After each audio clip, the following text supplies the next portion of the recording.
ഇവിടെ ഒരു കുട്ടി തറയിൽ ഒരു ചീസ് കിടക്കുന്നത് കണ്ട് ആകാംക്ഷ കാരണം അതിനടുത്തേക്ക് വരുന്നു. അവനത് തൊടാനായി അടുത്തേക്ക് വിരൽ കൊണ്ടുപോയതും അത് കണ്ടൊരു പെൺകുട്ടി അവനതിൽ തൊട്ടെന്ന് പറഞ്ഞ് ബഹളം വെക്കുന്നു. അവൻ പാനിക്കായി ഞാൻ അതിൽ തൊട്ടില്ല, നോക്കിയതേ ഉള്ളൂ എന്ന് പറയാൻ ശ്രമിക്കുന്നു. പക്ഷെ ആരും അവനെ വിശ്വസിക്കുന്നില്ല.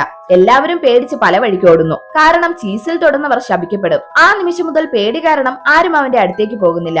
ആ സ്കൂളിലെ എല്ലാവരും അവനെ അവോയ്ഡ് ചെയ്യുന്നു.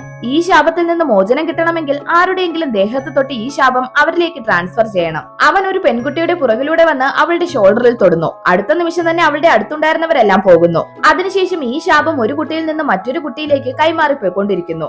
ആരും ശ്രദ്ധിക്കാതെ നിൽക്കുന്ന കറക്റ്റ് ടൈമിലാണ് ശാപം കൈമാറുന്നത്. ഇതിങ്ങനെ ആവർത്തിച്ചുകൊണ്ടിരിക്കുന്നു. ഒരു ദിവസം ഈ ശാപം മറ്റൊരു നാട്ടിൽ നിന്ന് വന്ന കുട്ടിയിലേക്ക് ട്രാൻസ്ഫർ ചെയ്യുന്നു. ലാംഗ്വേജ് പ്രശ്നം ഉണ്ടായിരുന്നത് കൊണ്ട് എന്താണ് സംഭവമെന്ന് അവന് മനസ്സിലാവുന്നില്ല. അവസാനം അവൻ തന്റെ ഫാമിലിയോടൊപ്പം ആ നാട്ടിൽ നിന്ന് തന്നെ പോകുന്നു. പിന്നീട് ആരും ചീസിൽ തൊടാൻ ധൈര്യം കാണിച്ചിട്ടില്ല. അതിനുശേഷം 5 വർഷം കഴിഞ്ഞ് ആ ചീസ് അവിടെ തന്നെ കിടക്കുന്നത് മറ്റൊരു കുട്ടി കാണുന്നു. അവനത് തൊടാനായി പോയതും അവന്റെ ഫ്രണ്ട് അവനെ തടയുന്നു.